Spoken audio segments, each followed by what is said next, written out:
What if the deepest wound of the human soul was not inflicted upon us, but desired by us? What if the silent ache we carry is not a scar of injustice, but a secret prayer, whispered in the dark, for punishment? Look closer. Behind every confession lies a craving. Behind every moral stance, a theater of guilt. And beneath the thin veil of righteousness, the hunger to suffer. You were taught to fear pain, to flee from it like prey. But what if you're not fleeing? What if you're circling back to it again and again, like a moth intoxicated by its own annihilation? Imagine a mirror, not a glass, but a psyche cracked not by accident, but by desire. Freud once stood at its edge and saw the unconscious as a dungeon, not just a forbidden wishes, but a self-directed cruelty dressed as morality. Lacan twisted the key further. The subject, forever split, forever lacking, finds ecstasy in the wound that never heals. And Nietzsche, Nietzsche did not shy away from the abyss. He drank from it. He knew the human spirit does not simply endure suffering. It often wants it, not as punishment, but as purification, as permission to exist in a cosmos that otherwise feels too silent, too empty, too indifferent. So, tell me, when you repent, do you seek forgiveness, or do you seek pain as proof of your depth? When you obey, is it virtue, or is it fear of being free? And when you suffer, is it fate, or is it something you orchestrate with exquisite precision? The slave who kisses a hand that beats him is not blind. He is aware, and sometimes he smiles. Their desires so ancient, so buried, they no longer speak in words, but in symptoms, in choices, in the strange satisfaction of not getting what you want, because somewhere inside, you believe you never deserved it. This is not about sin. This is about need. A need older than language, deeper than logic. A hunger to be seen, even if only as the guilty. A wish to feel, even if only through punishment. And maybe, just maybe, the most terrifying freedom is not the absence of chains, but the absence of someone to punish us for wanting them. How many of your beliefs are prisons you built just to feel the walls? How many of your regrets are rituals, sacrifices on an altar whose God is silence? You are not here by accident. You are circling an ancient fire, drawn by the scent of forgotten truths. But beware, what you are about to uncover is not a comfortable insight. It is a rupture, a fracture in the mirror of the self. If you wish to return to safety, do it now, because what follows will not heal you.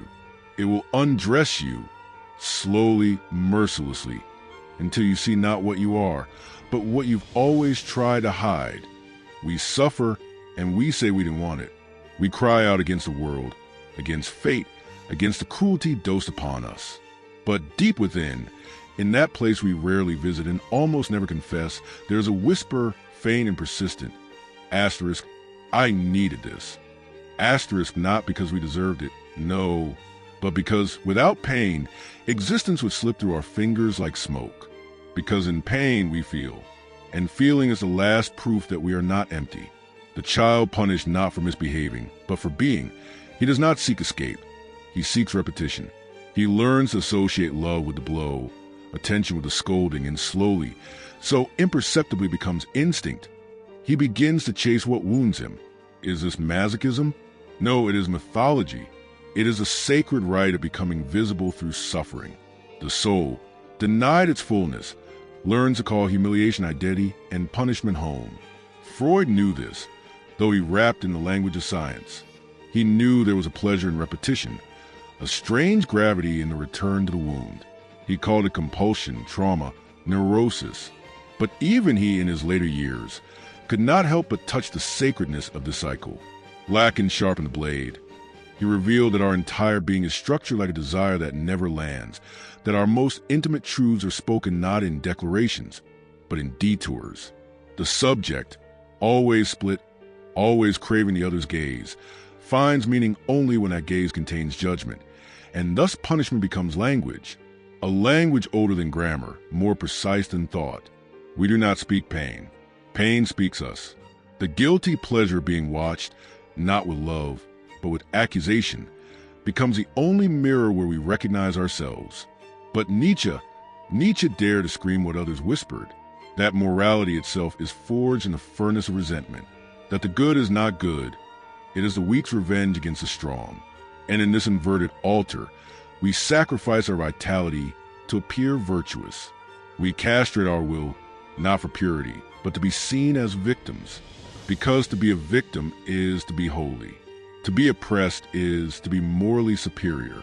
And so we orchestrate our downfalls. We sabotage our desires. We create gods who punish us, and then worship their cruelty as justice. We call this humility, but it is only the mask of a deeper hunger, the hunger to suffer publicly, so that someone, somewhere, might validate our pain as proof that we exist. You know this, not in words, but in patterns, in the way you choose lovers who cannot love, in the way you sabotage opportunities seconds before they become real, in how you cling to wounds like relics, not to heal, but to keep them open, because open wounds demand attention. They shine, they smell, they scream, and perhaps, in a world deaf to whispers, only a scream can make us feel seen. Is this not the modern soul? A theater of invisible violence, where we write tragedies and cast ourselves as both victim and executioner. Is your suffering truly accidental, or have you been its author all along? There is no comfort in these revelations, only vertigo, to see that the line between victim and perpetrator is not a line, but a spiral, one where you are always both. You punish yourself by staying where you know you'll shrink. You punish yourself by striving toward ideals that suffocate your wildness. You punish yourself by making choices that slowly bury your vitality under the weight of social acceptance. And then you call it life. You call it responsibility. But it is only the slow suicide of the soul begging for someone to interrupt it. And if no one comes, you repeat the cycle louder. You provoke your own suffering until someone notices, until the punishment is no longer quiet, until it looks like truth. Where the only way to break the cycle is to stop needing the pain, not by rejecting it, but by understanding it, seeing it not as enemy, but as mirror.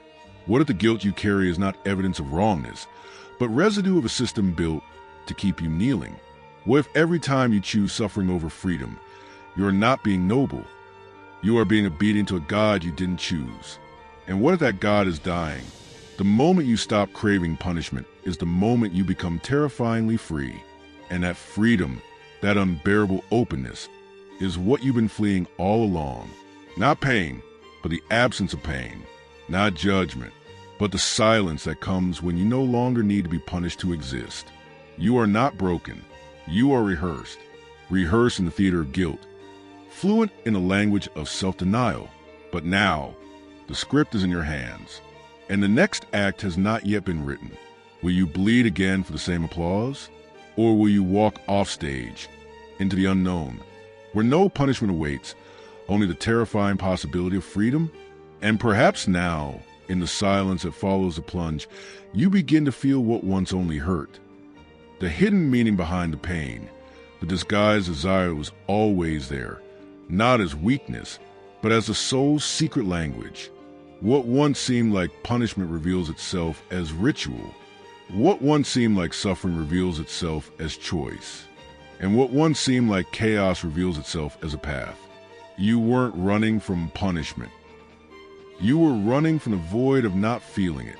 But now that everything pulses differently, is it still possible to return to who you once were? Guilt becomes lighter when it is understood. The wound loses its power when it reveals itself as a mirror. And the mask of the martyr falls, not with violence, but like a leaf that detaches from an old branch.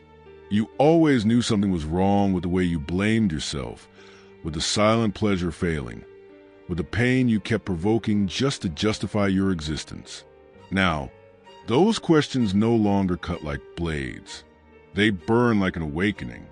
Perhaps all you were ever seeking was permission, not to fail, but to exist without having to pay for it, not to be perfect, but to be whole, with your impulses, your contradictions, your unspeakable desires. There is no redemption to be found out there. There is only a return to the center of what you have always been before the world told you what was right. And if punishment was a prison, the conscious choice to abandon it is revolution. So if something within you is touched, even wordlessly, let that feeling become a path. Leave a comment with what you never dared to say. Share this with someone who carries guilt that isn't theirs. Like this not as a reaction, but as a ritual. And subscribe. Not to follow, but to become part of this search for truths that free us from punishment and return us to the sacred act of living. You were not born to be punished. You were born to remember who you were before you learned to hide.